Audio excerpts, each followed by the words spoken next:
Good afternoon to everyone. Third year के इस lab में A2 के स्टूडेंट्स बच्चों का स्वागत है। जैसा कि आप 2 साल से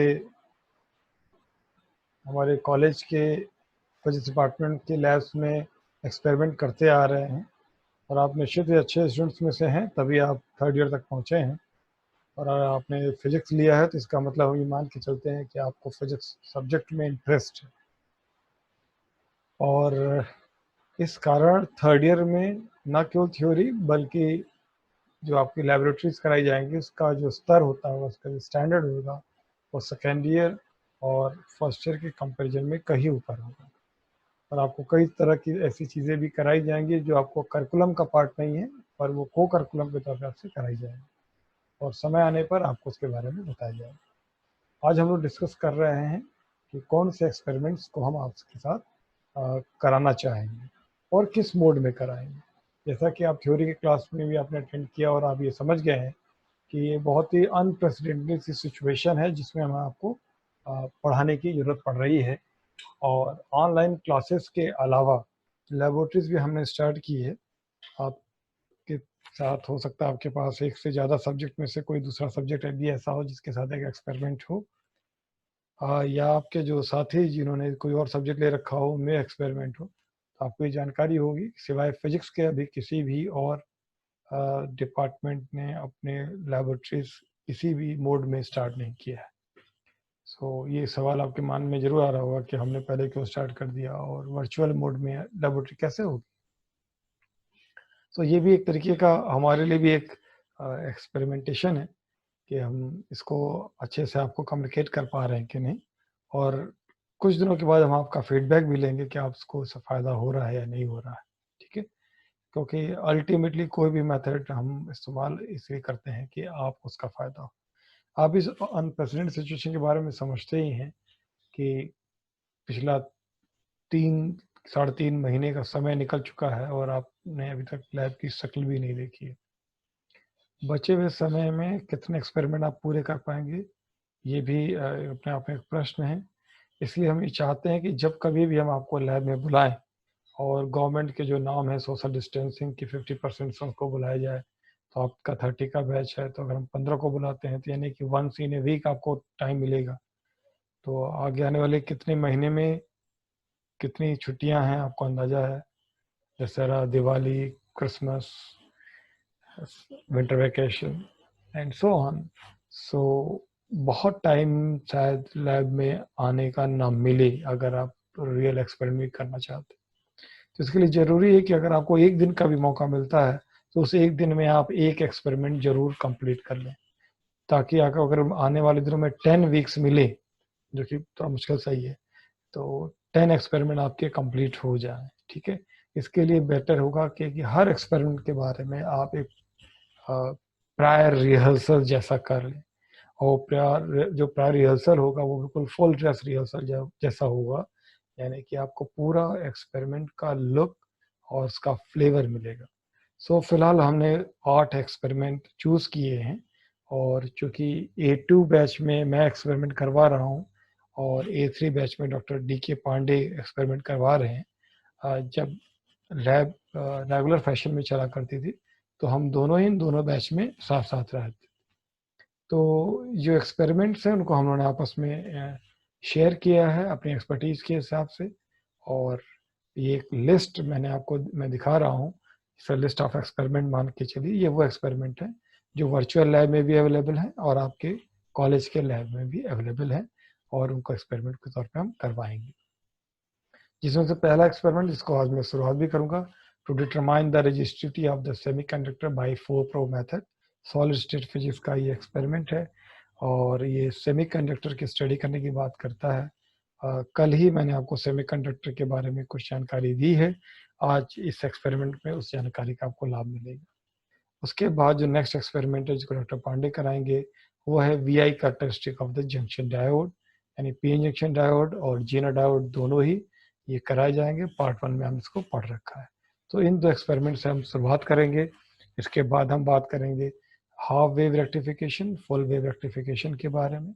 तो फिलहाल जिन एक्सपेरिमेंट के सामने मेरा नाम लिखा हुआ है, आप देख पा रहे होंगे लिस्ट में, उनको मैं पहले आपको A2 को करवाऊंगा और बाद में उन्हीं एक्सपेरिमेंट को मैं A3 को करवाऊंगा, ठीक है। और जब मैं अपने 4 एक्सपेरिमेंट पूरे करा लूंगा तो मैं और पांडे जी आपस में बैचेस को स्वैप कर लेंगे और फिर A2 में बचे हुए 4 एक्सपेरिमेंट को डॉक्टर पांडे कराएंगे और A3 में हम कराएंगे। सो इस तरीके से आपके 8 एक्सपेरिमेंट के लिए फिलहाल इनिशियल प्लानिंग है। अगर डेज अच्छे रहे तो हम 10 एक्सपेरिमेंट कराएंगे, वरना फिर 8 एक्सपेरिमेंट पे ही रोकना पड़ेगा, क्योंकि डिपेंड करेगा कि एग्जामिनेशन का शेड्यूल यूनिवर्सिटी क्या डिक्लेयर करती है। सो दिस इज ऑल, अभी तक की हमारी प्लानिंग इस तरीके से है। आई होप कि अगर आपको इसमें से कुछ कहना होगा तो आप के पास बहुत से तरीके हैं, आपके पास मेरा ईमेल आईडी है, व्हाट्सएप का नंबर है, चैट में भी लिख सकते हैं, आप गूगल क्लासरूम में लिख सकते हैं, अपने पेरेंट्स को फीडबैक दे सकते हैं। बेशक थर्ड ईयर के स्टूडेंट्स हैं, आपसे मैं बिल्कुल निष्पक्ष और फ्री एंड फेयर जिसे कहते हैं वो फीडबैक की मैं उम्मीद करता हूँ। सो इस लिस्ट ऑफ एक्सपेरिमेंट को मैं शेयर कर दूंगा गूगल क्लासरूम में, आप में से कोई नोट करना चाहे तो नोट भी कर सकता है, अदरवाइज मैं इसको शेयर भी करूँगा। फिलहाल आज हम बात करेंगे resistivity of the semiconductor by 4 probe method. तो मैं यहाँ से जो स्क्रीन शेयर करने जा रहा हूँ अपने वर्चुअल लैब के लिए। वर्चुअल लैब फर्स्ट ईयर और सेकेंड ईयर में भी कराया जा रहा है और there are number of different virtual labs. और थर्ड ईयर में मैं जिस वर्चुअल लैब से शुरुआत कर रहा हूँ उसका नाम है vlab.amrita.edu, एजुकेशन का इनिशियल 3 लेटर्स edu। आप इसको नोट कर सकते हैं, स्क्रीन पे भी आपको दिख रहा होगा, vlab.amrita.edu। एक अमृता यूनिवर्सिटी है, वे बहुत ही मशहूर यूनिवर्सिटी है, ऑल्दो ये प्राइवेट यूनिवर्सिटी है, निजी विश्वविद्यालय है, अमृता विश्व विद्यापीठम।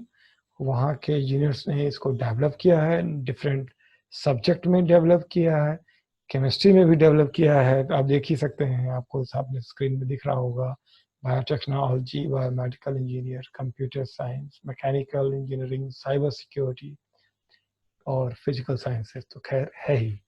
तो आपको करना ये है कि आप जो है गूगल क्रोम पे ये थोड़ा दिक्कत करता है, इसलिए आप इसको या तो इंटरनेट एक्सप्लोरर पर या मोजिला फायरफॉक्स पे ओपन कर सकते हैं। जो लोग जो मोबाइल इस्तेमाल करते हैं वो ओपेरा इस्तेमाल कर सकते हैं या Mozilla Firefox. Mozilla Firefox is common for the computer system और मोबाइल सिस्टम, यानी एंड्रॉयड एंड विंडो बेस्ड दोनों पे ये काम करता है। तो कई बच्चे बाद में फिर शिकायत करते हैं। तो सबसे पहले आपको ये करना है कि आप इस पर अपना एक लॉगिन क्रिएट करें और लॉगिन क्रिएट करके फिर लॉगिन करें, साइन करें। और देखिए मैंने इस पर लॉगिन करके रखा हुआ है, इसलिए लेफ्ट साइड में मुझे यूनिवर्सिटी स्वागत कर रही है, welcome Satish Chandra, you are logged in as guest. As a guest ही हम इसको ज्वाइन कर सकते हैं, क्योंकि इसको साइन इन करने के 2 मेथड्स हैं कि हम पहले अपने कॉलेज को रजिस्टर्ड कराएं और एज ए टीचर मैं ज्वाइन करूं और एज ए स्टूडेंट आप ज्वाइन करें। बट अनफॉर्चुनेटली अभी कॉलेज लेवल पर इतनी जागरूकता नहीं है कि वो ऐसा करें, तो इसे हम अपने पर्सनल लेवल पे ही करेंगे। मैंने एज ए गेस्ट इसको ज्वाइन कर रखा हुआ है, जिसे आपको समझा रहा हूँ, और आप सबके लिए भी ये मस्ट है कि आप इसको ज्वाइन करें, तभी आप इसको समझ पाएंगे। समय के साथ जब हम दूसरे लैब्स पे जाएंगे तो उन पे भी आपको लॉगिन ऐसे ही क्रिएट करना पड़ेगा। फिलहाल पहला एक्सपेरिमेंट इसकी पर करेंगे। जब आप लॉगिन कर लेंगे तो आपको ये लिस्ट ऑफ द सब्जेक्ट नजर आएगा। इसमें आप फिजिकल साइंस को क्लिक करिए। फिजिकल साइंस को मैं देखिए पहले से एक अलग से टैब में खोल रखा हुआ है और आपको यहाँ डिफरेंट थीम पर फिजिकल साइंसेस के बहुत सारे एक्सपेरिमेंट नजर आएंगे। ऊपर आप देख रहे होंगे इलेक्ट्रिसिटी एंड मैग्नेटिज्म, आपने सेकेंड ईयर में किया है। हीट एंड थर्मोडायनेमिक्स पार्ट 1 का पार्ट है। हार्मोनिक मोशन एंड वेव कुछ पार्ट 1 में है, कुछ पार्ट 3 में है। मॉडर्न फिजिक्स वर्चुअल लैब ये पार्ट 3 में होना चाहिए, लेकिन अनफॉर्चुनेटली इसके एक्सपेरिमेंट्स हमारे यहाँ थर्ड ईयर में फिलहाल नहीं है, इसलिए हम आपको थर्ड ईयर में इसको नहीं करवा पा रहे हैं। जो हैं उनको पहले हम करवाते हैं। ओके, इसी तरीके से लेजर ऑप्टिक्स सेकेंड ईयर में इनको करवाया जा रहा है, लेजर हमने किया है। Mechanics part 1, electric circuit again part 1 and part 2। इसमें एक एक्सपेरिमेंट है जो थर्ड में करा जा सकता है, हम उस पर विचार कर रहे हैं। आगे आने वाले दिनों में आपको बताएंगे, हो सकता है वही आपका 9 एक्सपेरिमेंट हो। एडवांस्ड मैकेनिक्स अगेन ये पार्ट 1 का है, optics virtual lab second year के लिए है। सॉलिड स्टेट फिजिक्स ये आपके लिए थर्ड ईयर के लिए। इसमें आप देख रहे होंगे characteristic of Zener diode, characteristic of thermistor, resistive by the 4 probe method, BH curve and so on. इसमें से जो बीएच कर्व है इसको भी हम थर्ड ईयर में कराने के बारे में विचार कर रहे हैं। तो ये हो सकता है कि वो 9th और ये 10th एक्सपेरिमेंट हो, but all depends upon the time available. ठीक है, तो आज हम पहला जो एक्सपेरिमेंट स्टार्ट कर रहे हैं वो है रेजिस्टिव बाय 4 प्रो मेथड। मैंने पहले से इसको टैब ओपन कर रखा हुआ है और अब हम इसके बारे में डिस्कशन स्टार्ट करते हैं। अगर आपको कुछ भी कोई सवाल पूछना हो, फिलहाल मैंने चैट बॉक्स बंद कर दिया है, अगर सवाल पूछना हो तो थोड़ा रुक कर आप पूछिएगा, मैं थोड़ा रुक रुक कर आपके चैट का जवाब दूंगा। ठीक है, जब एक साथ कई सवाल इकट्ठे हो जाएंगे। आप देख रहे होंगे जब भी कोई हम एक्सपेरिमेंट ओपन करेंगे तो आपको टॉप पर ऐसा कुछ नजर आएगा, टाइटल होगा रेजिस्टिव बाय 4 प्रो मेथड। साथ में यहाँ पर देखिए अलग अलग टैब्स बने हुए हैं, for the theory, for the procedure, self evaluation, simulator, assignment, reference and feedback. हम जो डिस्कशन आज से लेकर कल तक करेंगे वो थ्योरी, प्रोसीजर और सिमुलेटर के बारे में करेंगे। सेल्फ इवेल्युएशन स्वाभाविक है, आपको स्वयं से करना होगा। असाइनमेंट भी आपके लिए स्वयं ही करना होगा। रेफरेंसेस इसलिए है कि अगर आप थ्योरी के बारे में और डिटेल पढ़ना चाहें तो उन रेफरेंसेस में जो रेफरेंसेस यानी कि बुक्स के बारे में, वेबसाइट के बारे में मेंशन है, उनको जाकर आप वहाँ पढ़ सकते हैं। फीडबैक, अगर आपको इस एक्सपेरिमेंट में कोई कमी नज़र आती है, अच्छाई नज़र आती है, आप यहाँ फीडबैक दे सकते हैं। सो फिलहाल हमारे समझाने के लिए 3 ही हिस्से हैं, थ्योरी, प्रोसीजर और सिमुलेटर। मैं आज कोशिश करूंगा कि थ्योरी और प्रोसीजर आपको समझाऊं, और सिमुलेटर हम लोग कल डिस्कस करेंगे कि एक्सपेरिमेंट एक्चुअली कैसे परफॉर्म करते हैं। सो ऑब्वियसली इस एक्सपेरिमेंट का जो ऑब्जेक्ट है, जो एम है, वो क्या है? To determine the resistivity of the semiconductor by 4 probe method. कल आपको हमने बताया था resistivity the reciprocal of the conductivity. आमतौर पे किसी भी सेमीकंडक्टर की जो रेजिस्टिविटी होती है वो कंडक्टर और इंसुलेटर की रेजिस्टिविटी के बीच की होती है। आपको याद होगा हमने बताया था कि कंडक्टर की रेजिस्टिविटी 10⁻⁻⁶ के ऑर्डर की होती है, ओम सेंटीमीटर, और इंसुलेटर की 10⁻12 ओम सेंटीमीटर के ऑर्डर की होती है। जबकि सेमीकंडक्टर जैसे कि जर्मेनियम की केवल 50 ओम सेंटीमीटर के ऑर्डर की होती है, जबकि सिलिकॉन की 50 × 10⁻³ ओम सेंटीमीटर के ऑर्डर की होती है। तो इन वैल्यू से ये पता चलता है कि इसकी रेजिस्टिविटी जो होती है वो कंडक्टर और इंसुलेटर के बीच की होती है, और इसी रेजिस्टिविटी को हम जानना चाहते हैं। 4 प्रो मेथड एक बहुत ही यूनिक और बहुत ही एक्यूरेट रेजिस्टिविटी मेजर करने का मेथड है। इस मेथड से कि न केवल रेजिस्टिविटी बल्कि बैंड गैप भी निकाला जा सकता है। क्योंकि इस वर्चुअल लैब में उन्होंने केवल रेजिस्टिविटी को डिस्कस किया है, लेकिन हम अपनी रियल लैब में रेजिस्टिविटी के साथ साथ बैंड गैप भी निकालते हैं। तो आप ये मान के चलिए कि आपका ऑब्जेक्ट एक्चुअली रेजिस्टिविटी ही नहीं है, बल्कि to determine the band gap of given sample of semiconductor है। गिवन सैंपल में हम 2 तरह के सैंपल दे सकते हैं, जर्मेनियम एंड सिलिकॉन। यानी यहाँ पर आप प्योर सेमीकंडक्टर का बैंड गैप और रेजिस्टिविटी निकालेंगे। प्योर सेमीकंडक्टर का मतलब इंट्रिंसिक सेमीकंडक्टर, आपने पढ़ रखा है पार्ट 1 में, वैसे मैं भी आपको उसके बारे में पढ़ाऊंगा आने वाले लेक्चर्स में। तो इंट्रिंसिक सेमीकंडक्टर, तो आप जर्मेनियम के जान ही रहे हैं, रेजिस्टिविटी सबसे कम है, सिलिकॉन के कंपेरिजन में कम है, 1000 टाइम्स कम है, सिलिकॉन की जर्मेनियम की तुलना में थोड़ा ज़्यादा है। तो आप दोनों के निकाल सकते हैं। फिलहाल एज एक्सरसाइज केवल एक ही आपको निकालना है। एक ही शर्त है कि जो स्पेसिमेन है यानी कि जर्मेनियम या सिलिकॉन वो वेफर फॉर्म में हो। वेफर तो आपने बहुत खाए होंगे, आप कॉर्न वेफर्स अवेलेबल होते हैं, हमने खाए होंगे, तो शेप आपको याद होगा।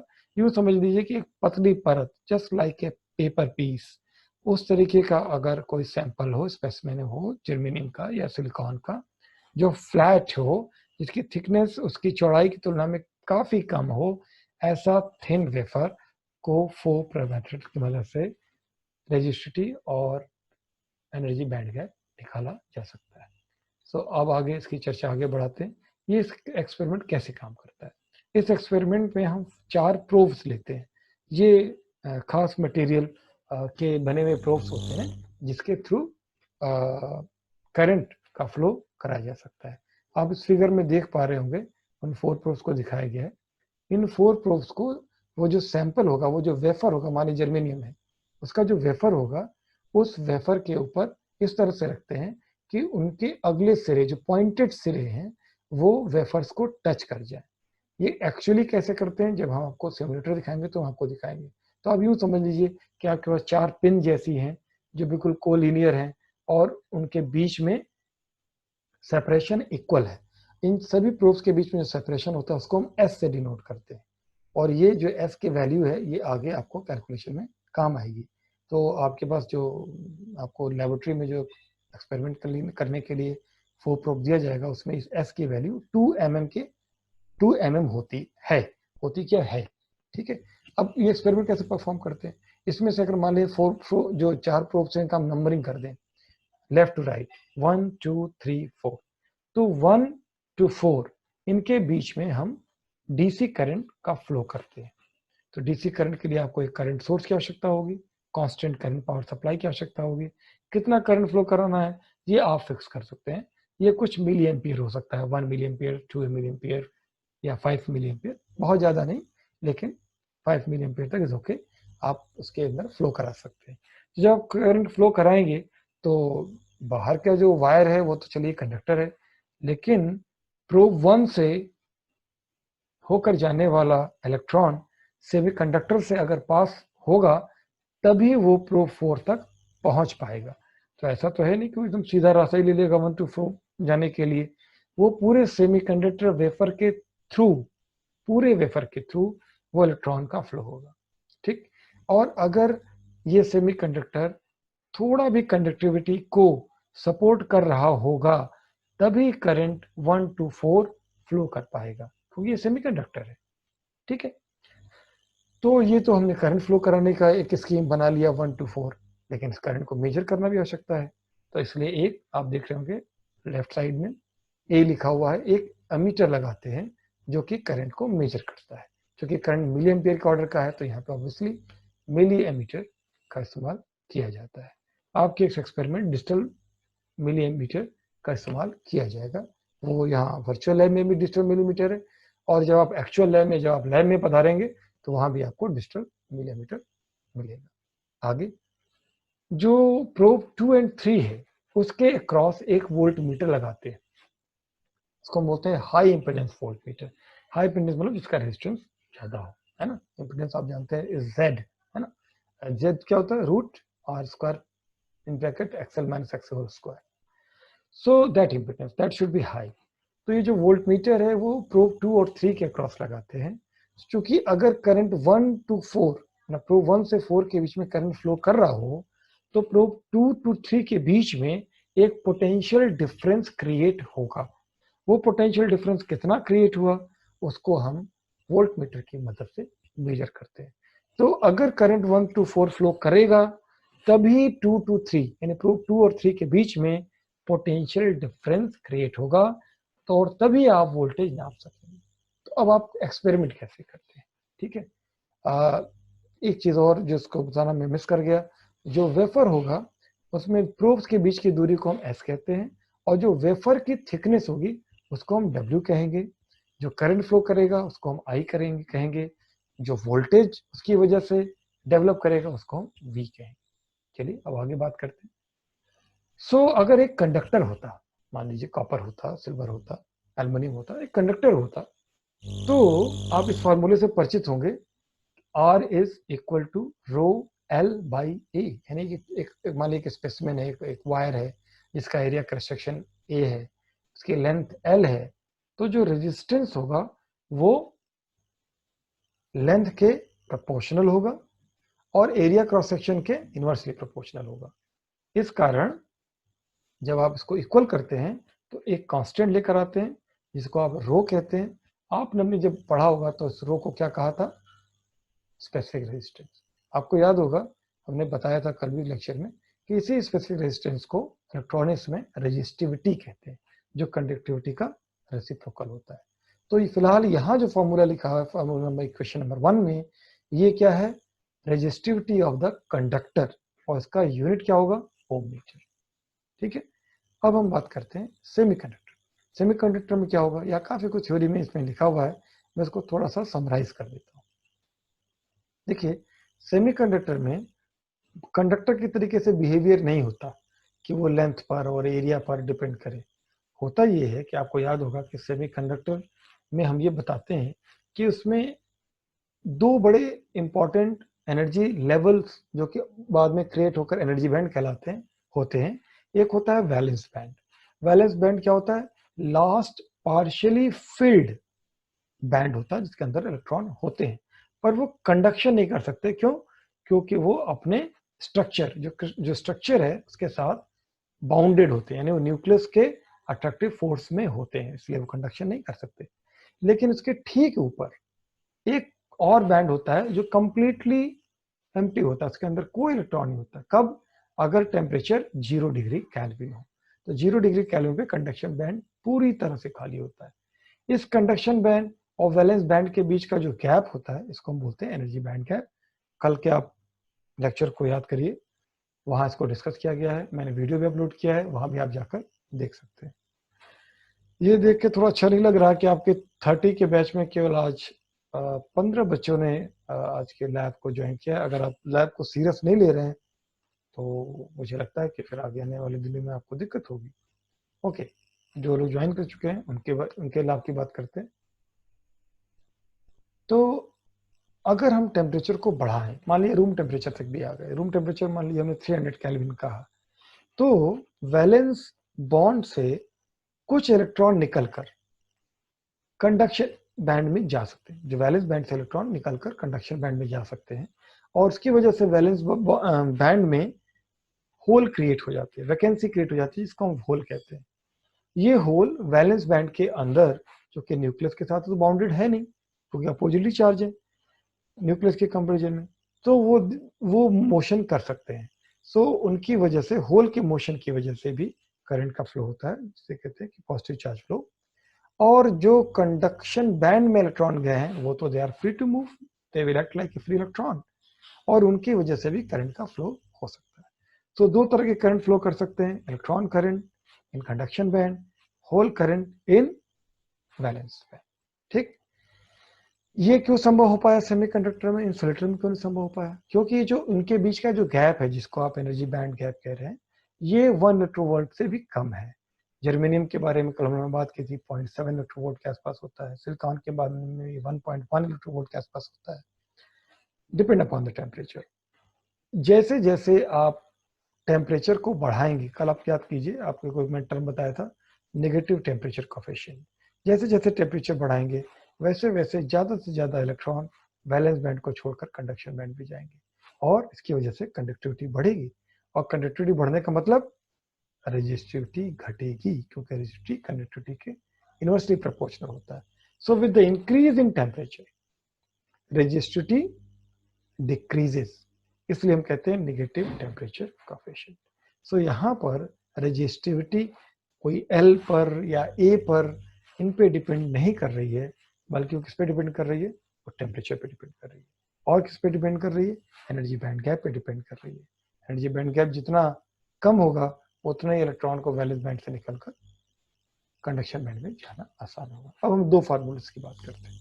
फार्मूले कैसे आए, उनका डेरिवेशन में आपको आप मेरे वेबसाइट पर जाकर देख सकते हैं। वेबसाइट पे आप जाएंगे, वहाँ पे आपको 3rd ईयर के लैब का मैनुअल्स है, वहाँ पे कलेक्शन है, वहाँ पे इस एक्सपेरिमेंट का मैनुअल है, वहाँ उसका डिटेल डेरिवेशन आप पढ़ सकते हैं।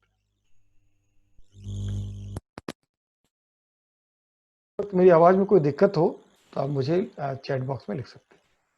ओके, एक formula rho equal to rho naught upon F omega by S. सबसे पहले इसकी बात करते हैं, ये F omega by F W by S क्या है। डब्ल्यू तो आप समझ रहे हैं, विथ, अभी मैंने थोड़ी देर पहले दिखाया था, विथ ऑफ द सैंपल। ये फिगर में देखिए, ये विथ की बात कर रहा है। S is the separation between two successive probes, तो सभी प्रोब्स के बीच में दूरी सेम ही होती है। सो ये एक डिवाइजर है और इस डिवाइजर को स्टैटिस्टिकली प्राप्त किया जाता है। तो ये आपके स्कोप का नहीं है, आप इसके बहुत उसमें डिटेल में ना जाइए कि कैसे प्राप्त किया गया, है ना।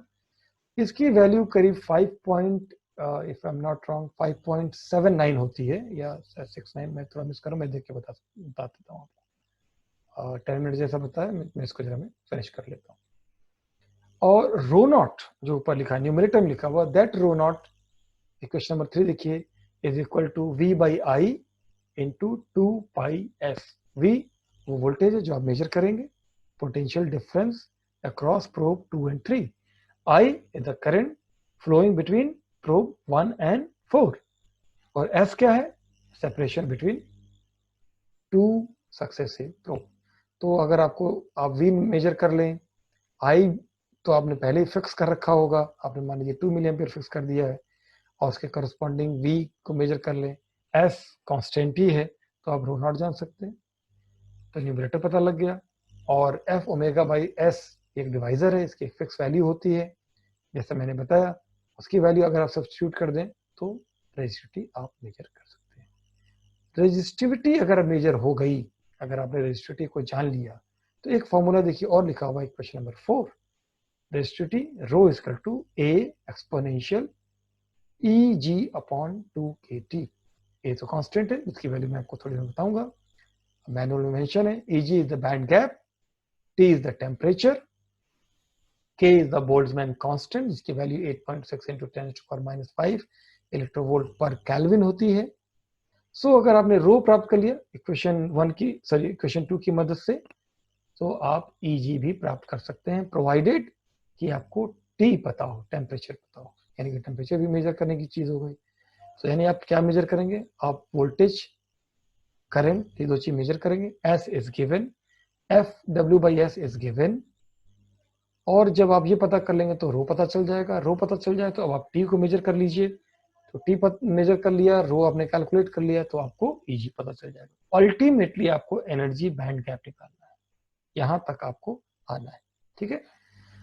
नीचे इसके बहुत सारे इस्तेमाल दिए हुए हैं कि कहाँ कहाँ पर इस एक्सपेरिमेंट का इस्तेमाल करते हैं। अब मेरे पास जो है 9 मिनट से भी कम समय बचा हुआ है, इस वजह से मैं थोड़ा सा प्रोसीजर पर आता हूँ वापस। प्रोसीजर आप देखेंगे कि सिमुलेशन में किस तरीके से एक्सपेरिमेंट को करते हैं, इसका पूरा प्रोसीजर दिया हुआ है। अब मैं इसको पढ़ नहीं रहा हूँ क्योंकि मैं इसको करके ही दिखा दूंगा, और एक्चुअल लैब में कैसे करते हैं उसका भी प्रोसीजर यहाँ पर दिया हुआ है। तो आप दोनों पढ़िएगा तो आपको एक आइडिया हो जाएगा कि एक्चुअली लैब में जब जाएंगे तो कैसे करेंगे। ये सारी तैयारी हम आपको इसलिए करा रहे हैं कि एक्सपेरिमेंट आमतौर पर किसी भी स्टूडेंट को अब तक 2 से 3 टर्न लगते हैं इसको एक्सपेरिमेंट को पूरे करने में, लेकिन अब आपके पास चैलेंज ये है कि आपको ये एक्सपेरिमेंट सिर्फ एक दिन में, एक टर्न में पूरा करना है। सो अगर आपकी पूरी तैयारी अगर नहीं होगी तो फिर ये आप एक्सपेरिमेंट पूरा नहीं कर पाएंगे, फिर आप कहते भी रह जाएंगे तो भी हम आपको जो है समय नहीं दे पाएंगे। आपको एक फिलहाल क्या करना है, एक्सपेरिमेंट परफॉर्म करना है, एक्सपेरिमेंट का ऑब्जर्वेशन लेना है, और इस ऑब्जर्वेशन को ये एक टेबल दी हुई है, इसे टेबल में प्लॉट करना है, प्लॉट करके कैलकुलेशन करने हैं। पहले ओमेगा नॉट निकालिए, फिर ओमेगा निकालिए, और उसके बाद इसमें तो मेंशन नहीं है, या तो केवल रेजिस्टिविटी मेंशन है, पर आपके लिए जरूरी है कि आप EG भी निकालिए। हाँ देखिए यहाँ पे ये वैल्यू FW/S की दी हुई है 5.89 इसकी वैल्यू है, ठीक है। Thickness of the sample W is 0.05 और S इज 0.2। हमारी लैब में जो apparatus है उसका भी स्पेसिफिकेशन एग्जैक्टली यही है। S 0.2 है हमारे यहाँ, 0.2 सेंटीमीटर, और जो हमारी लैब में रखा हुआ है प्रोब उसका W भी सैंपल 0.05 सेंटीमीटर है, इसलिए FW/S 5.89 जैसे यहाँ लिखा है। आप जब हमारे लैब में आएंगे तो वहाँ भी यही वैल्यू आप रखिएगा। इस तरीके से आप रजिस्ट्रेटिव प्राप्त कर सकते हैं। तो एक सिंपल सी टेबल है, और फिर इसको प्लॉट करना पड़ेगा, आपको ग्राफ को प्लॉट करना पड़ेगा बिटवीन टेम्परेचर एंड रेजिस्टिविटी, आपको प्लॉट करना होगा, टी और रो के बीच में ग्राफ प्लॉट करना होगा, ठीक है। अब मैं बचे हुए समय में, आज मैं एक्सप्लेन तो नहीं कर रहा हूँ, मैं आपको एपरेटस सिखा देता हूँ, एपरेटस से परिचय करा देता हूँ। आप देखिए कि ये बीच में एक ओवन रखा हुआ है, इस ओवन के अंदर ये जो काले रंग का दिख रहा है ये एक ओवन है, ठीक है। अब हम सिमुलेटर वाले पार्ट में आ गए, ये एक ओवन है, इस ओवन के अंदर 4 प्रोब अंदर है। वो कैसा दिखता है मैं आपको थोड़ी देर में दिखाता हूँ, पहले आप सारी चीजों से परिचित हो लीजिए। इस ओवन को सप्लाई चाहिए, पावर सप्लाई चाहिए, वो नीचे लिखा हुआ है, पीआईडी कंट्रोल्ड ओवन। इससे आप देख रहे होंगे कि ब्लैक कलर का वायर इस ओवन के अंदर जा रहा है, जो इस ओवन को नेसेसरी इलेक्ट्रिक सप्लाई दे रहा है, जिसकी वजह से ओवन का टेम्परेचर बढ़ता है। अब दूसरा काम, इस ओवन का टेम्परेचर कैसे मेजर करें? तो आप देखिए ओवन से एक रेड कलर का वायर इसी पीआईडी कंट्रोल ओवन में आ रहा है, और जिसकी वजह से आप टेम्परेचर मेजर कर सकते हैं। इसमें एक आप देख रहे होंगे कि डिजिटल आपको दिख रहा होगा, डिस्प्ले नजर आ रहा होगा। इस डिजिटल डिस्प्ले पर आप टेम्परेचर चेक कर सकते हैं। अभी जैसे दिखा रहा है 25 डिग्री केल्विन, ये रूम टेम्परेचर को शो कर रहा है। ठीक है, आप जब लैब में आएंगे तो वहां पर बाकी सब तो ऐसे ही होगा, पर टेम्परेचर मेजर करने के लिए ऐसा कोई डिस्प्ले नहीं होगा। वहां पर क्या होगा, वहां पर जहां पे आपने ये रेड वायर जहां से निकल कर आ रहा होगा, वहां पर एक थर्मामीटर लगा होगा, एक सिंपल ग्लास थर्मामीटर लगा होगा, जिसके ऊपर आपको टेम्परेचर को मैन्युअली रीड करना पड़ेगा। बस इतना ही अंतर है, यहाँ डिजिटल है, वहां पर एक सिंपल ग्लास थर्मामीटर है, जिसको थर्मामीटर से मेजर करना पड़ेगा। वो कोई बड़ी बात नहीं, थर्मामीटर से आपने बहुतों के बुखार नापे होंगे, यहाँ भी नाप सकते हैं। फिर क्या है constant current source. Constant current source क्यों कह रहे हैं? क्योंकि हम करंट की सप्लाई को इससे फिक्स कर सकते हैं। करंट की सप्लाई कितनी रख सकते हैं? आप 1 मिली एम्पियर से लेकर 20 मिली एम्पियर के बीच में कोई वैल्यू रखिए और उस पर आप कर सकते हैं। ठीक है, फिर इधर है digital multi volt meter, sorry digital micro volt meter. So इसको अलग अलग रेंज में फिक्स किया जा सकता है, और यहाँ से वोल्टेज मेजर किया जाता है। यानी हमने करंट को फिक्स किया, ओवन ऑन किया, टेम्परेचर को राइज कराया, और उसके करस्पॉन्डिंग वोल्टेज यहाँ पर मेजर किया। और वी और आई अगर आपको पता हो गया तो आप रजिस्ट्रेटिव निकाल सकते हैं, बाकी वैल्यूज आपको पहले से ही पता है। तो टेम्परेचर पीआईडी कंट्रोल ओवन से और वी और आई की मदद से रजिस्टर निकालकर टेम्परेचर वर्सेस रजिस्ट्रिटी के बीच में ग्राफ प्लॉट कर सकते हैं। यहाँ पर आप देखिएगा राइट साइड में आप दो तरह के सैंपल ले सकते हैं, जर्मेनियम एंड सिलिकॉन। मैं जब आपको असाइनमेंट दूंगा परसों, 2 दिन तो मैं आपको एक्सप्लेन कराऊंगा, परसों मैं असाइनमेंट दूंगा, तो मैं आपको बताऊंगा कि आप अलग अलग, आप 30 बच्चे, मैं आपको 30 को अलग अलग बताऊंगा, कौन जर्मेनियम पे करेगा, कौन सिलिकॉन पे करेगा, कौन करंट की वैल्यू 1 मिली रखेगा, कौन 1.5 रखेगा, कौन 2 रखेगा, कौन 2.5 रखेगा। मैं अलग अलग आपको वैल्यूज बताऊंगा, और उसके हिसाब से सभी लोग अपना अपना एक्सपेरिमेंट इस पर परफॉर्म करें। ठीक है, एक दूसरे की नकल ना मारिएगा, क्योंकि आपके इनिशियल पैरामीटर सबके डिफरेंट होंगे। अब वो उस स्टूडेंट को ही पता लगेगा जब मैं आपको असाइनमेंट्स अलॉट करूँगा। अपने गूगल क्लासरूम पे देखते रहिएगा, परसों में करूँगा। इस एक्सपेरिमेंट के कैसे परफॉर्म करते हैं हम कल बात करेंगे। और इसी के साथ मैं आज का प्रेजेंटेशन समाप्त करता हूँ।